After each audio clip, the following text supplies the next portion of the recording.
Hello everyone, and welcome back to my channel. I know it's been a hot minute since we have talked and since I've been on the podcast, but there's been a lot of things going on, as they always are, and that bird literally sounds like a human. I am currently on the island of Kri in Raja Ampat in Indonesia, and I've been here now. How long have I been here? I'm losing track of time. I've been here for 5 days now. I think this is my 5th day. Yeah, I've been here for about 5 days now, so it's really been a shift in my reality and in my lifestyle.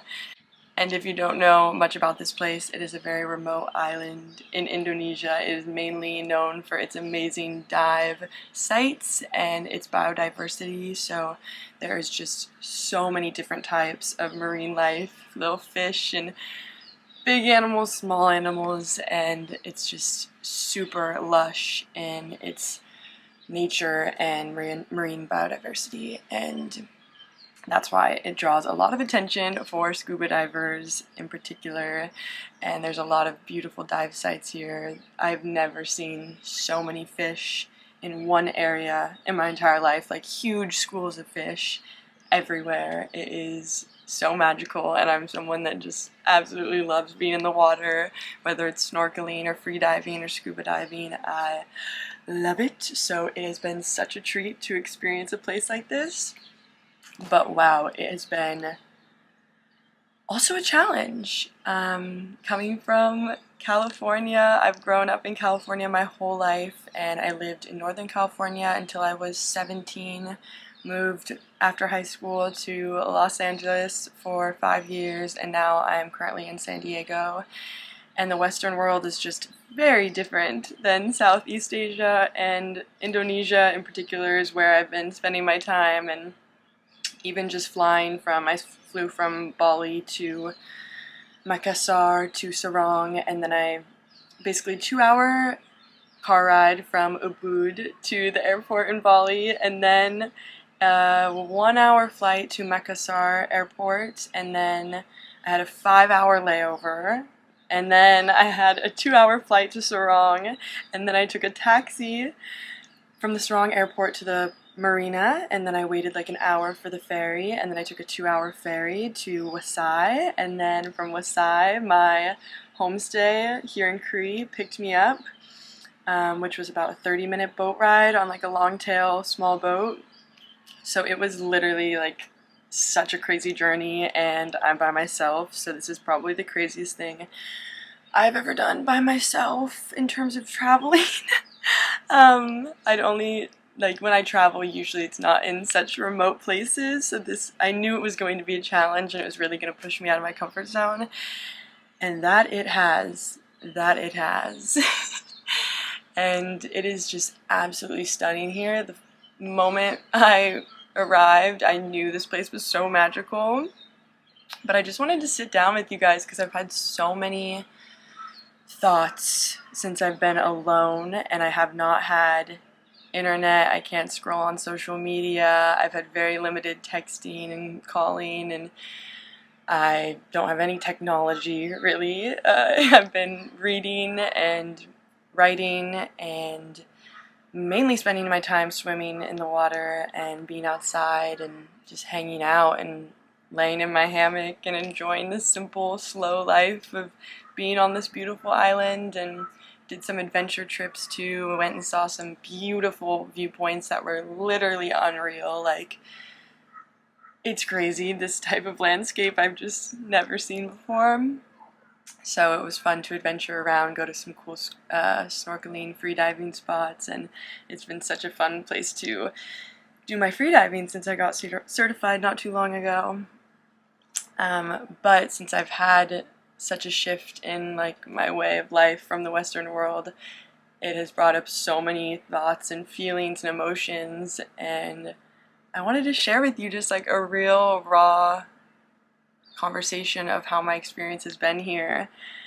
And if you're interested in coming to Raja Ampat, or if you're just interested in going on a solo trip or whatever it may be, or if you just want to hear some really cool life lessons of things that we all learn throughout life, or maybe we don't, and you just have an open mind and want to learn something new and broaden your perspective, then this is the video for you, because I'm so blessed to be here. I'm so grateful, but it is so different. And I think some people would be like, oh wow, like you're in like the most beautiful place, like boohoo, like, and then some people are gonna be like, oh my gosh, I could never do that. And I think we can all do it, obviously, but basically here, what makes it so different, just lifestyle wise, is I'm living in this little bungalow on the water. Basically, it is so beautiful. I just have my little room. There's no AC, no fan.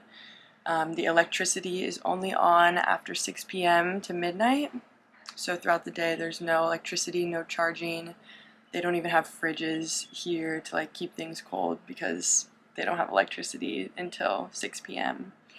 And yeah, so it's very simple. There's not like a lot going on in my room. The bed is very simple. It's just a fitted sheet and then one blanket and these two pillows that are very lumpy. It's not my Tempur-Pedic pillow. And the bathroom is shared for all the guests, and there's 2 bathrooms, both very simple. They're both outside. You have doors, of course, but the shower is like just a little spout that comes from the top. I'll insert some videos maybe. And the toilet is like a squatter toilet. There is one that's like more normal, but none of them flush. You have to like pour buckets of water in them for them to flush. There's no actual like flush. And the sink, like there's not really a sink. You kind of just like brush your teeth or wash your hands. And you bring all of your shampoo, conditioner, soap, whatever you need, because they don't have any of that here. And every day they serve food. This is from my homestay at Gibran Guest House on Cree, which I've absolutely loved. But they serve food at 7 a.m., noon, and 7 p.m. And they just put out what they make, and you get to pick what you want, but there's no like ordering anything specific. It's just you get what you get. And the food has mainly been like rice or noodles, some fish, some chicken, like some curry sauce, cabbage or like green beans, some sort of veggie, fruit like papaya, dragon fruit, watermelon, banana. For like breakfast, lunch, dinner, they have all those things. And then in breakfast it's usually more simple, like they have like a little bread or a little donut, or they have like these like fried banana type things. They've had some eggs too, some hard-boiled eggs. So it's basically just what they grow here and what they have here. You know, there's no grocery store, there's no restaurants or coffee shops. They have coffee, tea, and water too all the time, but there's no like creamer or anything like that because they can't refrigerate anything. And the closest market, they have to like take a boat to go get things. So yeah, it's very different. I can't just like go to a coffee shop and get my like matcha with oat milk, and it's not like that. And it's just crazy because it's making me realize how different we all live. Like we all live on the same earth, but we live completely different lives just from where we're born geologically and how our culture is that we're born into. And for these people, this is normal. This is their way of life. And for people in the Western world and a lot of people in the world, this is not normal. And we're so used to having everything in an instant. We're so used to having imports and exports and being able to go to the grocery store and being able to have constant electricity and water and gas and to have Wi-Fi. Like I don't have Wi-Fi either. I have very bad service, and we are just so privileged to have those things, and we don't even realize it. Even having a fridge where we just always can have food in it constantly. And that is even having like the water thing on your fridge. It's like those things you take for granted, having constant cold water or hot water for your showers. And it's just making me really grateful for what I have and what I have had in my life, and just making me appreciate those things and realize that I should not take them for granted. They're not just normal. Like, I'm very blessed to have those things and people don't. And it's crazy how our realities, like, everything is always happening the way it is, you know. There's a reality happening right now in California that's going on. There's stuff that's happening here. This has been going on since before I got here. Nothing changed because I'm here, you know, but my preferences make me dictate if my surroundings are good or bad, and same with your preferences, instead of just seeing it as it is and seeing it how reality is and just appreciating it and just being able to accept.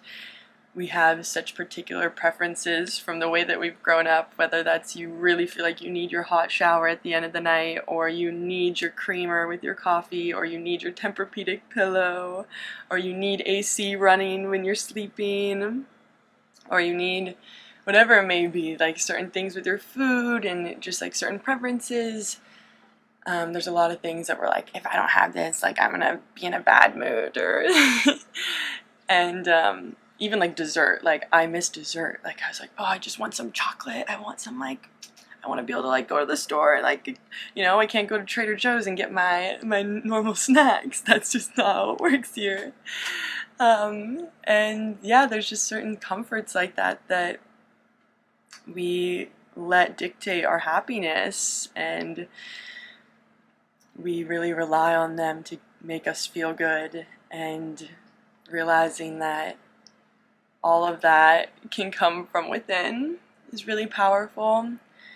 And to not attach ourself to the things around us. Like, we are the subject, and these are just objects in our life. Like, my coffee in the morning is just an object in my life. It's not me. It doesn't dictate whether I actually start my day good or not. It does make me happy when I have it, but if I don't have it, I'm not going to let that ruin my entire mood. And I realized, yes, I'm someone that likes creamer in my coffee normally, but here they don't have that. And I've been drinking black coffee, and I've been totally fine, and I've been satisfied. And I'm someone that loves to snack 24/7, and I've brought some snacks, but I don't have like snacks just at my disposal like I normally do. And I'm like, wow, I survive. Like, not checking Instagram or feeling a little out of the loop. It doesn't affect my life. Like, it really doesn't. And the only thing that affects your life in those ways is when you let it affect you in a negative way, and you attach your happiness to objects outside of yourself. And we really just tend to do that. We think that more things makes us more, especially from where I'm from. I'm coming from this is all from my perspective of growing up my entire life in California and being mainly in the United States, and I've done traveling throughout the world, but nothing quite like this. This is like we're staying at a village that is very remote and very limited on resources, and they really just make what they have, you know, and like they made this beautiful hut. Like, you can hear, I don't know if you can hear like the saw in the background, but they're always building new things. Like, they're so talented and so resourceful because they have to be, you know. There isn't all these options. They can't go to Home Depot and go get their wood already pre-cut for them, you know. They're like cutting them themselves. And it just really makes you realize, like, wow, I'm very, very lucky. And when things don't go my way, I need to not throw such a fit, because the world does not revolve around you. It does not revolve around me. And we should just be grateful to even have the options and the things that we do have. And sometimes when things don't go our way or they don't go as expected, we get upset, instead of just being like, well, this is how it is. Like, I'm just accepting that this is the way it's going, and it doesn't have to be good or bad. It just is.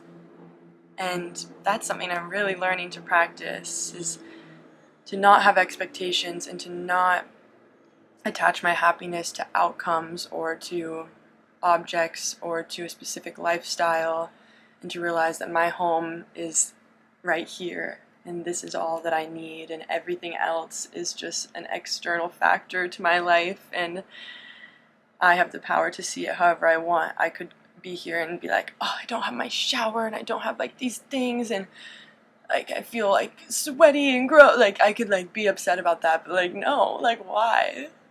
Like I'm just embracing it for what it is, and it's not permanent. This isn't my life forever, and yeah, maybe there's certain things that I miss. I miss having people to talk to more. I've definitely felt a little lonely, just because even when I've traveled alone in the past, I always have like a coffee shop I can go to, or even just a little chat with my taxi driver, or the people at my hotel, or my Airbnb, or just going to the beach, going to different places. Like you feel like you're still around people constantly.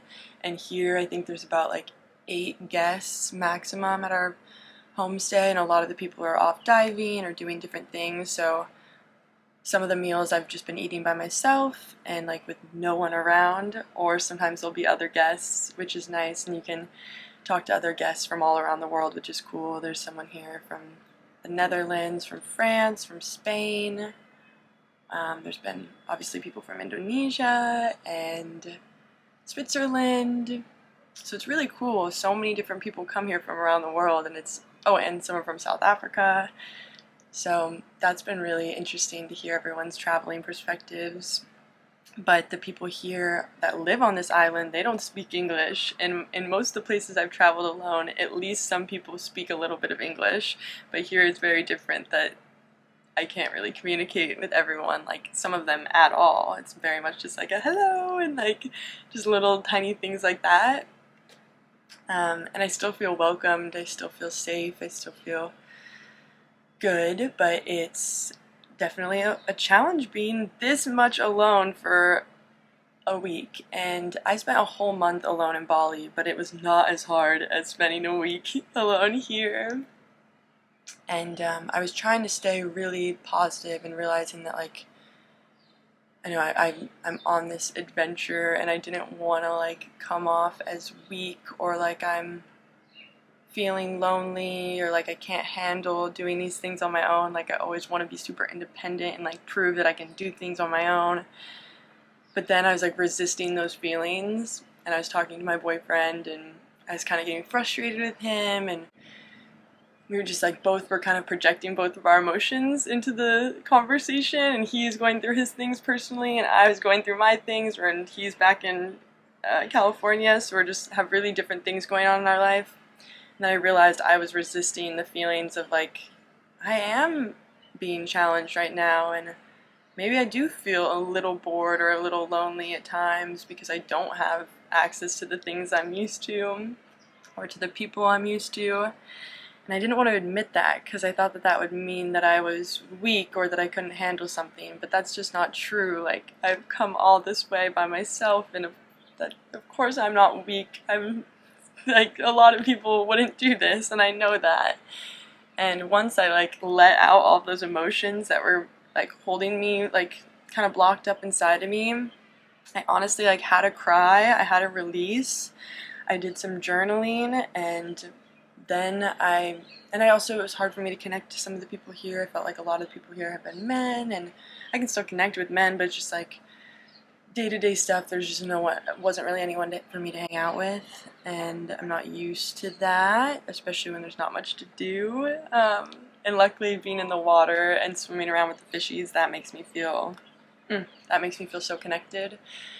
But then, yeah, I let it all out, and then 2 girls actually arrived separately, and we really connected, had dinner, and were chatting, and I realized, like, wow, when I released that energy, that negative energy, I made room for new energy to come in, and then I was able to make new connections. I felt so much lighter. I really just felt a release, and it just shows, like, when you resist your feelings, they will persist, they will build up, and they will make you feel even worse, and then you're eventually gonna like explode or have a cry or just let them out. But instead, just like when those feelings come up, write about them, talk about them, and just, or move through them, like move your body, whatever it may be, and release those feelings, because then that energy can just move through you And then you will feel so much lighter, and new energy will be able to come in, like meeting new people or new opportunities or just new perspectives, and I swear you will feel so much better. And I felt so much better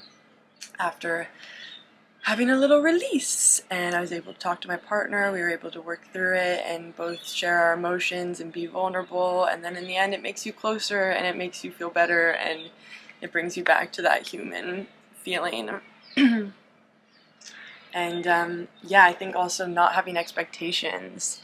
Sometimes I tend to really attach my happiness to an outcome, or I set all these plans, especially when you're traveling, you're like researching all these places, and you're like, oh my god, this is gonna be like the best trip of my life, or like, I thought like coming here, like maybe I would do more scuba diving, or I would be just like energized, I would have like this wave of creativity and inspiration, and I'd want to make like more videos or whatever it may be. I just like had these expectations in my mind of like how it would be here. I thought the water would maybe be clearer, or like I would see more things. I'm still seeing so many things. It's still so beautiful. But when we attach ourselves to these expectations, even when something's amazing, if it doesn't meet that expectation, it's like makes us feel negative. It makes it feel like it wasn't good enough, instead of just embracing it for the beauty that it has. Even if it isn't what we maybe expected or isn't that exact outcome, that doesn't mean that it's bad.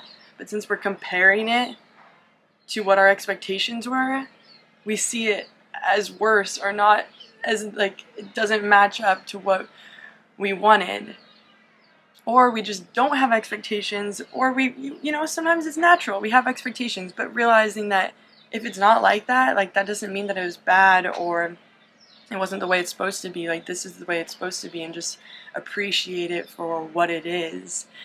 And that has been a lesson too, and I honestly haven't been feeling as like creative or wanting to do all these things and having this flow of inspiration. I've more been like really at peace and feeling like I just need to relax. And you know, I thought maybe I'd go on all these adventures every day, and I've kind of just been like chilling. I've been out snorkeling a lot by myself and swimming around this area. I went on took a boat to go to 3 different snorkeling spots the second day, which was really cool. And then the third day I went on like a full adventure, which was amazing because I met another solo traveler, so we split a boat and we went to a few different places. We went to Panemo, Star Island, Rufus, and Melissa's Garden. So Panemo and Star Island were lookout points, and then Rufus and Melissa's Garden were snorkeling, freediving spots. And then we went to Aberok, I think it was what it was called, and that's another island with like a little bigger village. We walked around there, and I got an ice cold Coca-Cola and a cold beer, and oh my gosh, it tasted so fantastic because I hadn't had anything besides water. And it was just like the first glimpse of like wow, this is really a treat. Like, I'm grateful that I even can have this right now. And that was, yeah, a cool feeling of something usually so simple where it's like, let's just stop at the gas station and get a Coca-Cola. But now it's like, no, I had to go to a literal another island to get a Coca-Cola.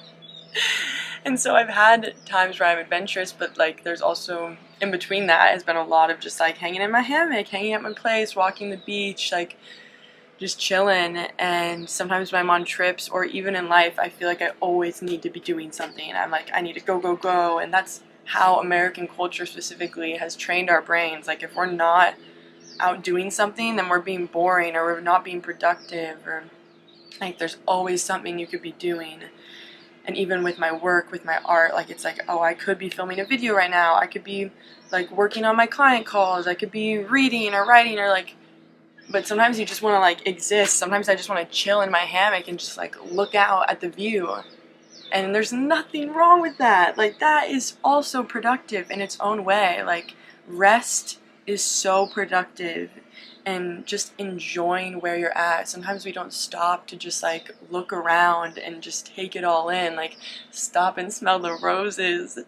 And sometimes we're just like zooming through life that we don't even appreciate the little things. We're not just staring at the clear water and looking at the fish or at the trees and the way that the wind is blowing through it and how magical that is, or the birds that we hear, the different noises. And when we're eating our food, we might be on our phone or just talking and we're not actually tasting our food and thinking about how much love and time it took for this food to get onto our plate. There's just so many little things like that where we need to slow down and just be present and not need to be on this all the time and not need to be thinking about every little thing all the time, and just exist and just embrace what is around us. And that has been big for me too. Like, I need to just slow down. It's good to slow down. That's not bad. That's not unproductive. That's not boring. Before technology, things were much slower and people didn't have just something to constantly entertain them. And even the people here and the kids, like, they're not on their phones all the time. Like, a lot of them are just like hanging out with each other. The kids are playing soccer, they're playing in the water, and they all are so happy. They're laughing, they're having fun, but they're having to like make their own fun, you know. They don't get to just go on YouTube and binge watch videos for 3 hours, you know. And yeah, just a reminder to like slow down. Like, even right now, pause this video and like look around and observe the beauty around you, even if it might not seem like traditionally beautiful. Like, everything in this world is beautiful because it is here and it's alive and we're alive, and everything is a miracle. You can either look at nothing as a miracle or everything as a miracle. It's all about your perspective and the way that you view the things around you, and you can choose to view them negatively or positively, but realizing that we are not our body, we are not our mind, we are not our emotions, we are not all of the objects and things around us externally. We are just the one experiencing it all. And that's a really cool perspective change. Like, when you sit here, you can hear the voice in your head, and you're not the one necessarily saying it because those are your thoughts. You're the one hearing it. Isn't that crazy? And so we don't need to attach ourselves to emotions. Emotions are just flowing. They're just a part of the human experience. They're not us. Same with our body. This is just like, this is our home. This is our vessel. This is our little avatar for while we're on this earth for however many years. But when we die, the body is old, it's done, but there's still that spirit inside of you, that soul that's always been there. And I truly believe that doesn't just die with the body. And same with our mind, how I was saying, the thoughts that come into your head, you are not those thoughts. Those thoughts just, boop, they pop in, they're out, they're not necessarily always true, you can't control them, that's not you. And then the things externally, that's not you. Your house isn't you. The clothes you wear isn't you. So why are you attaching your whole entire personality and life and happiness to them? Like, when those things are gone, you're still here. And that's something I'm learning a lot. Because we tend to get so wrapped up in our thoughts and our emotions. Even in our body, like, we look at ourselves in the mirror and we judge ourselves so critically, but we don't have to judge ourselves, you know? Yeah, our body might not be the way that we want it to be, but that doesn't mean that that's you and that identifies your self-worth and who you are. I'm rambling. Can you tell I've not had anyone to talk to about these things? This is nice. Maybe I should have started doing this earlier. I'm gonna see if I wrote anything interesting in my journal that I want to talk about. This one of the titles just says, "I'm feeling the feelings." Because we really are just like feeling all of the things. That doesn't mean that they are us. Like, I'm not, when I'm sad, like, sadness is just affecting me. I am not sad itself. I am not sadness. Like, that isn't me. But the feeling of sadness, that emotion is affecting me. That's okay. It's okay for these things to affect us. Negative emotions, they don't even have to be seen as negative. They're just emotions. And usually negative emotions end up being positive if you can work through them and if you can learn from them. They actually end up, like, even when we got in this little, not even a disagreement, it was just kind of like a miscommunication with my boyfriend, and it might have been seen as like a more negative type of conversation, but afterwards we realized, like, wow, that actually brought us closer. And being able to talk about things that are hard or uncomfortable usually brings you closer to someone. Being vulnerable with yourself and embracing uncomfortable emotions. I guess I would rather view them as uncomfortable rather than negative. But embracing uncomfortable emotions actually ends up making you closer to yourself, because you can realize, like, where are these things coming from? Like, why do I feel this way? And how can I work through these things? Also, it's so hot. I keep myself covered just to be respectful of the people that live here. But right now, oh my gosh, I'm in my room and I'm sweating and I'm letting it out, okay? So, upper lip sweating constantly. Let's see. So I said, yeah, maybe being here, it's crazy because you always get what you're supposed to get, but maybe not in the way that you expected it to. So the outcome is always what it's supposed to be. I believe that I am here because I am supposed to be here. Like, I believe that we are all exactly where we're supposed to be, and that doesn't mean that we can't get somewhere else, or if we have dreams or desires, that doesn't mean that we can't get there and we're stuck in this one place. It just means that this is where you're meant to be, and you can then choose how you navigate to the next moment. But you can't change the past, and you can't really change exactly this exact moment, but you can change the moment after. And I believe that, yeah, we usually get the outcome that we want, even if we don't think that it's the one that we want, because maybe we're stuck in a lower frequency and we don't even realize that what the thoughts that we have are manifesting something, and maybe we don't want those things, but because we're stuck in this negative mindset, it's actually what comes towards us, it's actually what we attract. And until we step out of that negative frequency, we're just going to keep attracting those negative things. And you might say that you don't want that, but you might be like, oh, I'm not deserving of love, or no one's ever going to love me. But then you're also like deep down, you want to be loved and you want to be deserving of love, which we all are deserving of love.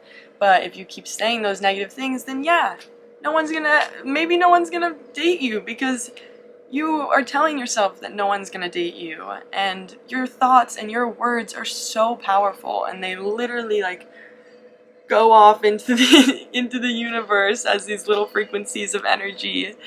And that's why, yeah, being conscious of our thoughts and the things we say is so important. And so I realized being here maybe didn't give me, and I still have 2 more days, so I'm so excited to see what these 2 next days open up, and I'm just being open to whatever life brings to me here for the next couple of days and embracing it. But yeah, maybe it wasn't exactly what I expected to get out of it, maybe I didn't have this huge flow of energy and wanting to do crazy things every second and wanting to make so much content or whatever it may be. And I said, maybe this time isn't meant for that. It's just meant to be experienced for what it is. To learn from observing the people of Raja Ampat, to be open to living a different way of life, to realize how lucky I am to have so many luxuries in my life, to understand that not everything is going to go my way, to let go of expectations, to know it's okay to feel alone. And that doesn't make me weak, and that doesn't make any of us weak. To remember I don't always need to be doing something. I can just enjoy and I can relax, and that is enough. I am meant to be here for a reason. Maybe not all the reasons that I thought, though. So that was a little glimpse into my perspective, and I knew it was going to be challenging here. That's why I wanted to come here. I wanted to push myself out of my comfort zone. I wanted to do things that scare me. That's what I always try to do because I know it's going to help me grow. I know it's going to help me gain new insights and experiences. And I really encourage you too to step out of that comfort zone. And it's going to feel uncomfortable at first. It's going to feel a little scary. You might feel anxious, but even the journey getting here, I was like very anxious about all the different steps of going through a foreign airport in Indonesia and having to find my way to the marina and taking a taxi by myself and just going on this boat. Like, I had no idea really what to expect. And yeah, like, I had to navigate it, but I navigated it just fine. And there's people that helped me along the way. And if you're lost or you need help, like, people are around you and they will help you. And if you just go into it in the state of embodying love and have a smile on your face and are just open, then nothing really that bad can happen. As long as you're being safe. Obviously, be safe and smart and don't do anything that could put yourself in actual physical harm or danger. But after I did that adventure, it's like, wow, I made it. I survived. Everything is fine. I can do these things. Like, nothing is really that hard, and especially you can sometimes make it up to be this whole thing and make it seem like it's going to be scary or you're not going to be able to do it, and then you do it and you're like, wow, I just gained another level of confidence in myself. And that's why I think trying new things is so important, because it really just helps you grow as a human. And yeah, I hope this audio, I know there's like a lot of other noises going on, but I hope this was just a cool glimpse into my perspective here. I think if I was to come back to these islands, I would love to come with my partner or with a group. I think it is just kind of more geared towards coming in a group, just in terms of like pricing, and if you want to see a lot of things and go a lot of different places, or maybe a live aboard where you do like diving all the day, every day, all day basically. But if you're into scuba diving or even just snorkeling or experiencing such a untouched, naturally beautiful place, Raja Ampat it's so special. It's really special. But it will challenge you out of your comfort zone if you're like me. But yeah, thank you so much for listening. I don't know if I'm going to post this on Spotify or not. I'm going to see how the audio is, but I'll definitely post it on YouTube. And yeah, just continue following me here on YouTube. I'm going to start posting a lot more things. I know I say that probably all the time, but there's a lot of things in the works, okay? And I am in the process of finishing up my certification for life coaching. So if you are looking for someone to be your life coach or empowerment coach and you resonated with some of the things I was talking about in this video, I do one-on-one Zoom calls with clients to dive deeper into all of these things and to help give you the tools to navigate the life that you desire and to shed your limiting beliefs and retrain your mind and just increase your confidence, your self-love, and realize that you can do the things that you want to do. So if that is something you're interested, please go to my Instagram at AshleyNTay, and that's probably the easiest way to reach me, and then we can go from there. Just send me a DM or comment on one of my posts and I'll reach out. And also follow me on TikTok at AshleyNTay as well, and that's where I like to post little glimpses into my life and my experiences, and I'll post some more coaching stuff like this too. So yeah, thanks for listening. I hope you enjoyed it, and I'm sending you so much love. Bye.